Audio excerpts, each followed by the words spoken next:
살면서 단 한 번도 여유 있게 살아본 적이 없습니다. 부모님도 젊을 적부터 가난하셨고, 저는 어린 시절부터 일찍이 학교를 그만두고 부모님을 도와서 일을 해야 했어요. 그렇지 않으면 가족끼리 먹고 살기가 힘들었거든요. 당연히 친구라고 할 게 제대로 있을 리도 없었습니다. 그러나 그런 상황에서도 유일하게 제게 친구라고 부를 수 있을 만한 사람이 하나 있었어요. 몇십 년 동안 이어진 우정이었고, 그 친구와는 어릴 적 힘들었던 순간부터 늘 오래도록 함께 해와서 그런지 서로가 누구보다도 서로를 잘 이해해주는 그런 좋은 관계였습니다. 저는 가족만큼 혹은 가족보다 더 그 친구를 믿고 의지했어요. 특히나 청소년 시절에는 왜 다른 애들은 그냥 평범하게 학교 다니면서 공부하는데 나는 학교도 제대로 다니지 못하는 거지? 에 대한 불만이 너무 강해서, 부끄러운 이야기지만 살짝 엇나가기도 하고 부모님과의 사이도 그렇게 좋은 편이 아니었어요. 그럴 때마다 제 힘든 것들을 토로할 수 있는 대상은 그 친구가 유일했습니다. 야, 우리 나중에 어른 되더라도 우리 계속 친구하면서 지내는 거다. 그 친구가 없었다면 제 인생은 아마 2배 정도 더 암울했을 거예요. 힘겨운 학창 시절을 보내면서 친구와 시간을 보낼 수 있다는 게 제게는 정말 거의 유일한 위안이었으니까요. 부모님의 일을 도우면서도 시간이 난다면 꼭 친구와 만나서는 별건 아니더라도 함께 돌아다닌다거나 이것저것 구경하는 등 여러모로 시간을 보냈습니다. 이런 저희의 우정은 당연히 어른이 되어서도 변치 않았습니다. 특히나 친구는 저만큼은 아닐지라도 역시나 집안 사정이 그리 넉넉지 않았기 때문에 아마 친구 역시 저를 어느 정도 의지하는 부분이 있었을 거예요. 서로가 서로를 보듬었다 보니 당연히 사정이 조금 더 나아진 뒤에도 우정은 더욱더 견고해져 갔습니다. 그러다가 30살이 되었을 때 친구가 결혼을 하게 되었어요. 정말 가족 같은 친구였기에 그 누구보다도 친구의 결혼식이 너무나 기뻤습니다. 저는 없는 형편에 있는 돈을 다 끌어모아서 축의금도 200만 원을 해줬어요. 당장 한 푼이 아쉬운 상황에서 200만 원이란 돈이 크긴 했지만 친구와는 바꿀 수 없었죠. 야, 너는 무슨 축의금을 200만 원이나 했어? 괜히 미안하게. 아, 아이, 다른 사람도 아니고 네 결혼식인데 내가 돈을 아낄 일이 있냐? 걱정 말고 받아. 대신 나중에 배로 갚고. 알았지? 결혼을 한 친구는 이전보다 훨씬 더 안정적이고 행복해 보였습니다. 그런 모습을 보니까 저도 결혼이 하고 싶어지더라고요. 하지만 결혼은커녕 언감생심, 연애조차 꿈도 못 꾸는 처지였어요. 부끄럽지만 20살 시절 어쩌다 연이 닿아서 짧게 만났던 여자친구를 제외하고는 저는 30 후반이 될 때까지 여자 손 한 번 못 잡아본, 요즘 말로 모태솔로였어요. 주변에 저 같은 사람은 많이 없어서 제가 연애 경험이 없다는 건 유일하게 저희 가족과 친구만이 알고 있었죠. 사실 여자친구 같은 게 없던 지 오래되다 보니 그동안은 그렇게 외롭다는 느낌이 들지 않았는데, 이상하게 친구가 결혼해서 사는 모습을 보니까 나도 더 늦기 전에 연애를 좀 해볼 걸 이라는 후회가 들더라고요. 하지만 워낙 숫기도 없고 여자랑 잘 어울릴 자신도 없기 때문에 저는 노총각 신세를 유지해야 했어요. 너는 언제 결혼할 거냐며 손주는 안 보여줄 거냐는 부모님의 성화를 제외하면 노총각으로 사는 것도 아주 나쁘지만은 않았죠. 가끔씩 친구네 집에 가서 재수 씨도 만나고 친구네 자식 보면서 시간을 보내는 것만으로도 어느 정도 외로움이 충족이 됐거든요. 그러던 어느 날이었습니다. 한 3달 정도 친구와 연락이 안 되던 때가 있었어요. 원래는 아무리 바빠도 주에 한 번씩은 꼭 전화 통화를 했던 친구였던지라 이렇게 3달 가까이 연락이 안 됐던 적은 처음이라 저는 당연히 친구가 걱정이 되었습니다. 물론 일이 바쁘면 사람이 연락하기 힘들다는 건 모르는 게 아니지만 그럴 때면 문자라도 꼭 한 통씩은 나누었거든요. 그런데 그 시기에는 문자조차 없었기 때문에 집이라도 찾아가 봐야 하나 고민할 정도였습니다. 하지만 기껏 찾아갔다가 괜히 잘 지내고 있는데 방해를 할까봐 고민만 하기를 수차례. 3달 내내 연락이 끊겼던 친구가 갑작스럽게 전화를 했어요. 야, 너 대체 무슨 일이야? 이렇게까지 연락 없던 적이 없었잖아. 아, 미안. 요새 내가 상황이 좀 안 좋고 그래서 연락할 겨를이 없었다. 아, 그래? 지금은 상황이 어때? 괜찮고? 많이 나아졌어. 뭐 그냥 당장 죽지만 않을 정도지 뭐. 솔직히 아직도 신경 써야 할 게 너무 많아. 그런데 아니다. 너한테 이런 얘기해서 뭐하냐. 오랜만에 연락했는데 괜히 우중충한 이야기 하기 싫어. 왜? 무슨 일인데? 일단 얘기나 해봐. 내가 도와줄 수도 있잖아. 아, 그러면 너 혹시 나한테 돈 좀 빌려줄 수 있어? 내가 너랑 연락 안 하는 사이에 사업을 하나 시작했는데 이게 생각보다 돈이 더 많이 들어가더라고요. 그런데 내가 지금 딱 1억 정도가 부족한 상황이라 담보대출을 더 받으려고 해도 이미 대출을 끌었을 수 있는 데까지 끌어서서 더 돈도 안 빌려주더라고요. 오랜만에 전화를 한 친구는 이전에 하던 일을 그만두고 사업을 하고 있었다고 합니다. 그리고 사업을 위해서 5천만 원이 더 필요한데 그 돈을 저에게 빌려달라고 부탁했죠. 저에게 5천만 원은 당연히 큰 돈이었습니다. 아마 부모님이 이 사실을 알았다면 미쳤냐고 아무리 친한 친구라고 해도 어떻게 5천만 원을 턱턱 빌려주냐면서 뭐라고 했겠지만 저는 다른 사람도 아니고 그 친구에게라면 비록 전 재산이 5천만 원이라고 할지언정 아무런 거리낌 없이 빌려줄 수 있었습니다.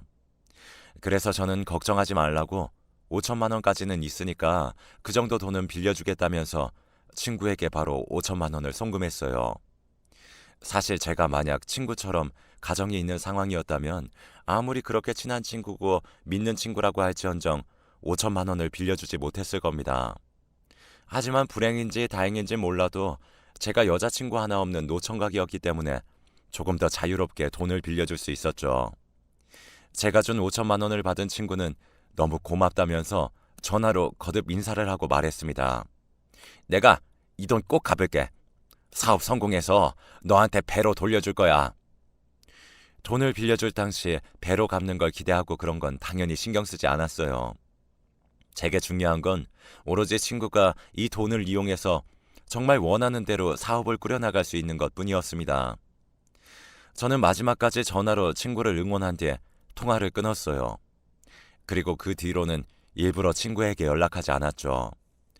다른 상황이면 몰라도 저에게 돈을 빌린 입장에서 친구에게 연락을 자주 한다면 제 의도가 그렇지 않다고 할지언정 친구는 그걸 일종의 독촉으로 생각할 수 있다는 생각이 들더라고요. 안 그래도 힘든 상황에서 사업 꾸려나가려고 애쓰는 친구에게 제가 부담 주고 싶지 않았어요. 그리고 한편으론 친구에 대한 믿음도 있었죠. 몇십 년 이상 알아온 사람이기 때문에 당연히 알아서 돈이 생긴다면 갚을 친구라고 말이죠. 하지만 1년이 지나도록 친구는 연락을 하지 않았습니다. 심지어는 제 생일도 말이죠. 다른 날은 몰라도 서로의 생일 같은 경우에는 만나서 식사를 함께 했기 때문에 굉장히 이례적인 일이었습니다.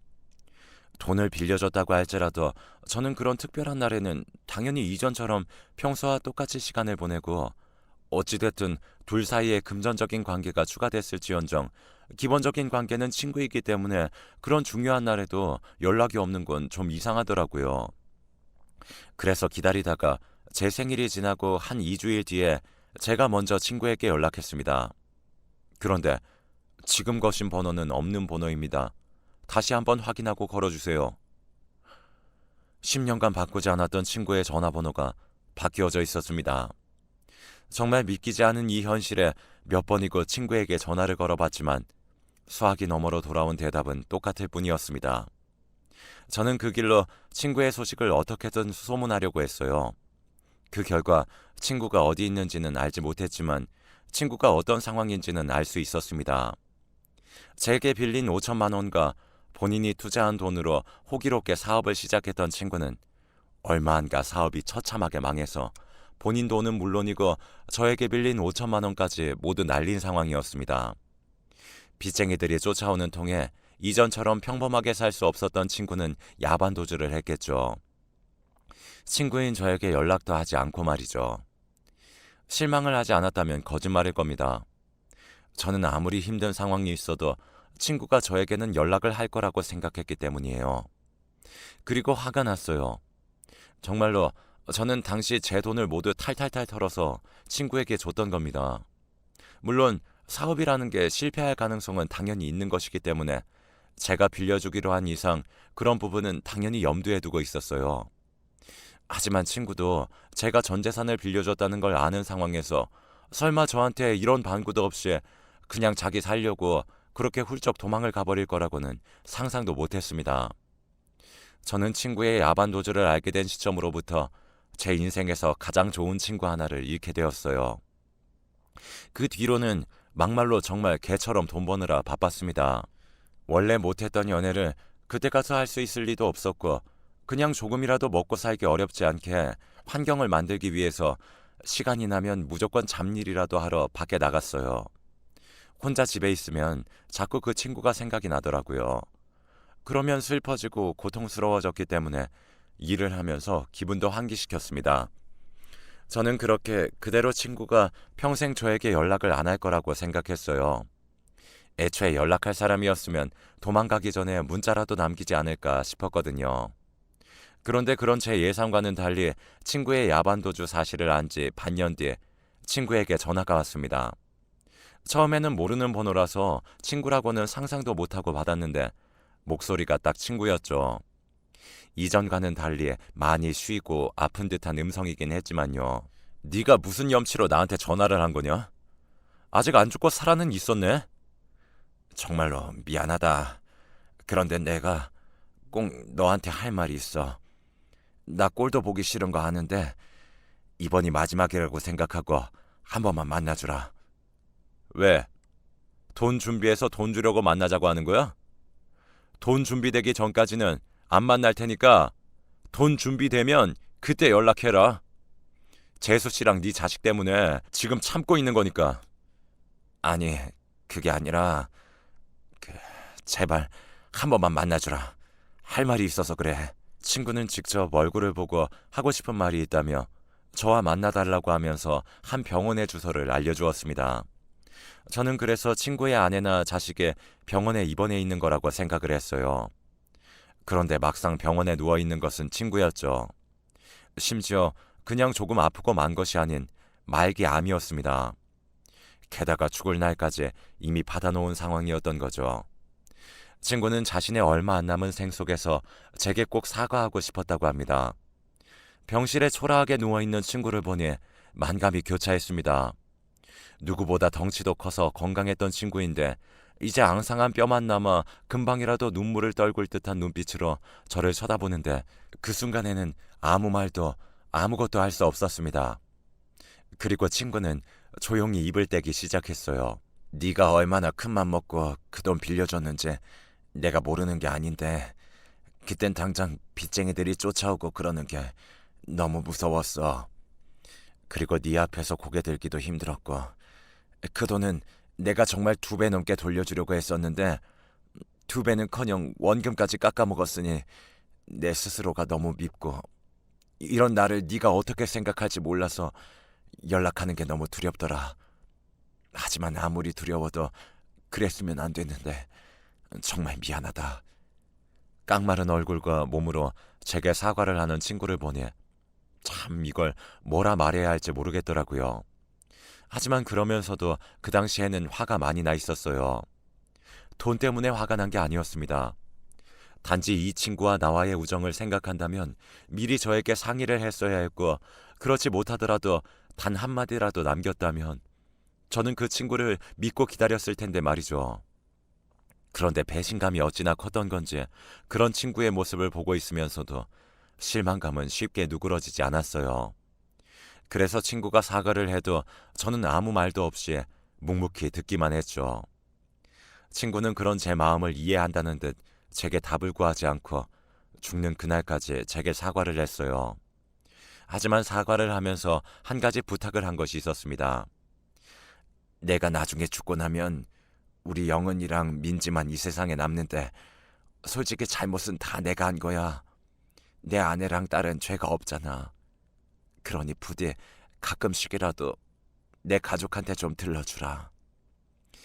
이전 같았으면 그런 부탁을 하지 않았더라도 제가 먼저 나서서 친구 가족을 챙기려고 했겠지만 이미 저에게 친구는 더 없는 배신자였습니다. 물론 친구가 죽는 것이 마음 아프긴 했지만 그것과는 별개로 냉정하게 봤을 때 친구에게 받아야 할 5천만 원이 남아있는 것도 사실이고 그리고 그 전에 친구가 제게 빌린 돈을 갚기는커녕 마음대로 도망가서는 연락도 하지 않고 막말로 죽기 직전이 되어서야 연락을 해서는 뒤늦게 사과를 하는 것도 모자라 자기 가족까지 돌봐달라는 이야기를 하는 것이었으니 그게 제게 좋게 보일 리가 없었죠. 그렇게 친구가 먼저 하늘나라로 갔습니다. 그렇게 되니까 친구 아내를 보기가 참 그렇더라고요. 비록 처음에는 모르는 사이였으나 친구네 집에 자주 놀러 가면서 장난식으로 재수 씨 하면서 인사를 하며 개인적으로 참 많이 친해진 사이였는데 이제는 이전만큼 친하게 지내기는 어려웠으니까요. 심지어 이제는 말 그대로 채무 관계가 저희 사이에 생긴 상황이었으니 저는 악착같이 친구 아내를 죄어가며 돈을 받아내기 위해 압박할 수밖에 없었습니다. 친구 아내는 원래 전업주부로 집에만 있었는데 친구가 죽고 나서는 어떻게든 자기 딸과 둘이 살아갈 생활비를 마련하기 위해 더 나아가서 저에게 돈을 갚기 위해 일을 하기 시작했어요. 솔직히 처음에는 그렇게까지 가혹하게 뭐라고 하려고 한 건 아니었는데 나중에 정신을 차려보니까 제가 무슨 대부업 사채업자처럼 악마같이 빚독촉을 하고 있더라고요. 사실 법적으로 상속 포기를 하게 되면 재수 씨는 저에게 돈을 안 갚아도 됐었는데 다른 금융권 등은 법적으로 처리를 했지만 제 돈은 어떻게든 갚겠다고 하더군요. 저도 어차피 그럴 생각이었기 때문에 그 말이 크게 와닿진 않았어요. 그래서 더욱 돈에 집착하게 되었습니다. 대체 이런 식으로 해서 언제 5천만 원을 다 갚으려고 그래? 잠 덜 자고 먹는 거 줄여. 내가 성혁이 그 녀석한테 빌려준 5천만 원이 내 전 재산이란 얘기 들었어? 물론 잘못을 성혁이 그 녀석이 했지만 지금 걔는 죽었는데 어떡해. 남은 사람이 갚아야지. 솔직히 제가 막말을 했다고 하더라도 친구 아내 입장에서는 견디기 힘들었을 겁니다. 하지만 친구 아내는 묵묵하게 일을 했어요. 아주 조금씩이라도 돈이 생기면 즉각 저에게 송금을 했고 정말 제 말 그대로 본인 입에 들어가는 거, 본인이 걸치는 거 전부 아끼는 것 같더라고요. 제가 그 모습을 거의 3년을 봐왔습니다. 하지만 제가 애초부터 그렇게 안면몰수한 인간 말종은 아니었던지라 진짜 제 돈 갚으려고 아등바등 사는 재수씨 모습을 보니 그게 참 안쓰럽기도 하고 짠하기도 하고 동정심이 들더라고요. 게다가 3년을 그렇게 열심히 했는데 저에게 갚은 돈이 3천만 원이 좀 안 되었습니다. 물론 제대로 일하지 못하는 형편에서 1년에 1천만 원씩 갚았다는 건 어떻게 보면 거의 고무적인 일이네요. 하지만 그만큼 재수씨 그리고 재수씨의 어린 딸은 제대로 사람같이 살지도 못하고 있었죠. 언제부터인지는 모르겠지만 어느 날부턴가 재수씨를 볼 때마다 아, 내가 이 돈을 다 받아야 하는 건가 하는 생각이 들었습니다. 5천만 원, 당연히 큰 돈이고 말씀드렸듯이 제 전 재산을 다 갖다 준 것이었기 때문에 당연히 소중한 돈입니다. 그러나 곰곰이 따지고 보면 그 돈이 현재 상황에서 꼭 필요했던 것도 아니고 이제 저한테 아무런 말도 없이 도망갔던 친구에 대한 원망도 어느 정도 많이 희석이 된 상황에서 제가 남은 2천만 원 정도를 받고자 지금처럼 재수 씨와 재수 씨의 어린 딸을 이런 식으로 고생시켜도 되는지에 대한 회의감이 무척 많이 들었습니다. 그러다 보니 문득 이런 생각이 들더라고요. 그냥 못 받는다고 생각하고 신경을 쓰지 말아야겠다. 재수 씨와 어린 딸이 불쌍해 보이는 시점에서 이미 말은 다 한 거였죠. 그렇게 되니까 그냥 이런 생각도 들더라고요. 애초에 그 2천만 원은 내 돈이 될 운명이 아니었다고요. 그래서 그때부터는 점차 재수 씨에게 보내는 돈도 줄이라고 하고 약간 상황이 힘들거나 하면 돈 보내는 것보다 당장 먹고 사는 걸 우선시하라고 넌지시 이야기했습니다. 이상하게 그 시점부터는 진짜 친구 생각이 엄청 많이 들었어요. 죽기 전에 가끔씩이라도 좋으니 자기 가족을 들여봐주고 보살펴달라고 말하던 친구의 유언도 생각났죠. 어쩌면 저는 5천만 원으로 시작된 돈 때문에 제 인생에서 더 없을 친구 하나를 제 마음에서 도려낸 게 아닌가 싶었습니다. 완벽히 마음을 고쳐먹은 뒤로는 더 이상 재수 씨에게 빚을 갚는다는 명목의 돈도 받지 않았어요. 오히려 제가 일을 하고 조금이라도 여윳돈이 있다면 이걸로 민지랑 먹고 사는 거 생활비로 쓰라고 이야기하면서 돈을 주곤 했습니다. 물론 친구에 대한 앙금이 아예 없다고 하면 그건 솔직히 거짓말일 거예요. 어떻게 아예 없을 수가 있겠습니까? 친구가 했던 일들이 사라지는 게 아닌데요. 하지만 정말 재수 씨와 그 딸은 죄가 없잖아요. 게다가 무엇보다도 제가 친조카처럼 대했던 그 어린아이가 늘 제게 삼촌 삼촌 하면서 따라다니는 게 언제부턴가는 양심이 되게 찔렸습니다. 사실상 저는 말이죠.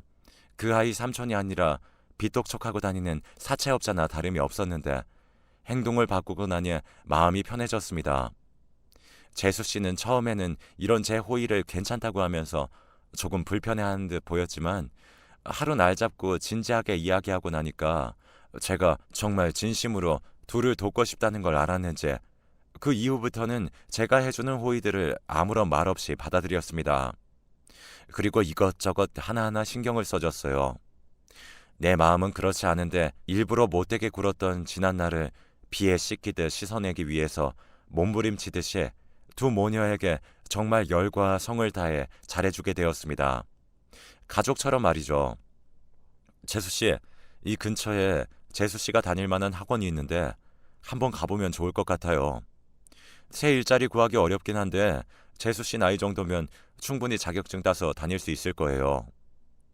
변변찮은 일자리도 구하지 못하는 재수씨에게 자격증 학원을 소개시켜주면서 일자리를 구하는 것까지 도와주었습니다. 그러다 보니까 재수씨 입장에서는 제가 무척이나 고마웠나 봐요. 사실 5천만 원 중 2천만 원은 거의 받을 생각을 하지 않은 상태에서 재수씨가 딸과 살아갈 수 있도록 도와준 거니까요. 그래서인지 재수씨가 어느 날 그러더라고요. 저한테 동생이 하나 있는데 얘 한번 만나봐요. 얘가 예쁘고 착하고 성격도 좋아서 만약 잘 되면 그래도 좋은 관계로 지낼 수 있을 거예요. 갑작스러운 선짜리 제의에 처음에는 거절했습니다. 애초에 저 같은 상황에서 여자는 꿈도 못 꾸고 있었고 사실 스스로에 대한 자신감이 많이 없었거든요. 하지만 제가 아무리 거절을 해도 재수 씨가 꼭 사귀지 않아도 된다면서 한 번만 만나보라고 성화를 하는 통에 그래, 한 번 정도는 괜찮겠지 라는 마음으로 선자리에 나갔습니다.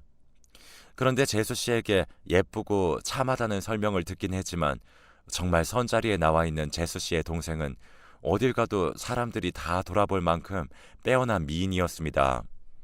심지어 나이도 저보다 10살이나 어렸죠. 진짜 부담되더라고요. 저는 그냥 아저씨 얼굴에 배도 나와 있고 가진 것도 없는 상황이었는데 그냥 늙음하게 좋은 경험한다고 생각하고 가볍게 시간을 보내다 돌아왔습니다. 그런데 재수 씨 동생이 먼저 다음에 또 만나자고 이야기했고 어쩌다 보니 몇 차례 더 데이트를 하게 되었는데 그럼 안 되지만 시간이 지나면 지날수록 재수 씨 동생에게 반해가는 저를 느끼게 되더라고요. 놀라운 것은 재수 씨 동생 역시 저에게 호감을 보였다는 겁니다. 그렇게 둘이 가졌던 만남이 계속 이어지면서 저희는 약 2달 뒤에 연애를 하게 되었어요. 이 얼마나 기적 같은 일인지 함께 길거리에 나가면 거짓말 안 하고 주변 사람들이 저놈은 얼마나 능력이 있길래 저런 미인을 옆에 끼고 다니지 하는 시선으로 저를 다 쳐다봤습니다. 솔직히 당장 사귀고 있는 저 자신도 이해되지 않아서 물어본 적이 있었어요. 왜 나 같은 아저씨를 만나는 거예요? 그러면 여자친구는 늘 이렇게 이야기했습니다. 저만큼 배려심 넘치고 착한 사람이 없다고요. 나중에 들어보니까 여자친구는 재수 씨에게 제 이야기를 많이 들어왔던 모양입니다. 그리고 자연스럽게 제가 생활비를 지원해주고 일자리도 알아봐주는 점, 그리고 남은 빚은 거의 받지 않는 식으로 행동을 취하고 있다는 점까지 들은 여자친구는 먼저 저를 만나보고 싶다고 재수 씨에게 이야기를 했다고 해요. 그리고 실제로 만난 제가 정말 재수 씨에게 들은 것처럼 착해 보여서 마음에 들었다고 했죠. 결국 저희는 지금 결혼식을 올리고 부부로서 살고 있습니다. 살면서 제게 결혼은커녕 연애 자체도 불가능한 일이라고 생각하고 나랑은 연이 없는 일이다 하며 살고 있었는데 이렇게 어리고 예쁘고 현명한 아내와 결혼하게 되다니 지금도 솔직히 믿기지 않아요. 재수 씨가 강력하게 제 칭찬을 하면서 이야기하지 않았다면 아마 제게 이런 날은 없었겠죠. 상황이 이렇게 되고 보니까 제가 마음을 고쳐먹은 것이 천만다행이라는 생각이 듭니다. 여러분도 당장은 손해를 보는 일이라고 생각이 될지언정 최대한 마음을 곱게 쓰시면 저와 같이 복을 받을 수 있을 거예요.